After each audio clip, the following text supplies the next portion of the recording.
Hi everyone, it's Chris from Gardening Express here. I'm here with Bob today. Good morning everybody, Bob from Hogeveen Plants. We're looking at a plant here that's quite special, quite new and unique. In fact, this is a bit of a hot tip for next year.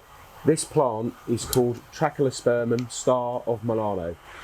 We all know Trachelospermum for its beautiful white flowers, green vines and tremendous fragrance in the summer, but this is something a little bit different.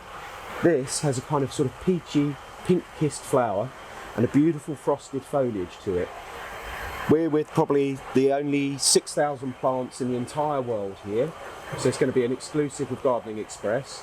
We're going to have all of these for you, and this year we've already got some larger plants, already about up to 60 centimetres tall on our nursery. Right now we're just going to start selling in advance of next year. Quite excited about it. Bob, tell us a bit more. Yeah, well, we as a grower are always looking for the best varieties available on the market, which we can grow sustainably. This plant is healthy, it grows quite vigorous but not too vigorously, and it's got an abundance of pink flowers contrasting with the variegated leaf on the plant.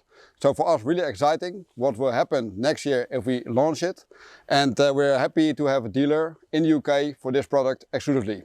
So in summary, Trachelospermum, very well known for super fragrant flowers, but this brings a new dimension. You're going to have not just a green background if you maybe make a screen on your terrace or patio or something with this, but you're going to have that ice-kissed foliage and then your beautiful peachy pink flowers. Star of Milano. That's our hot tip for next year. Maybe Chelsea plant of the year. Let's watch that space. Thanks very much and we'll see you next time. Thank you very much.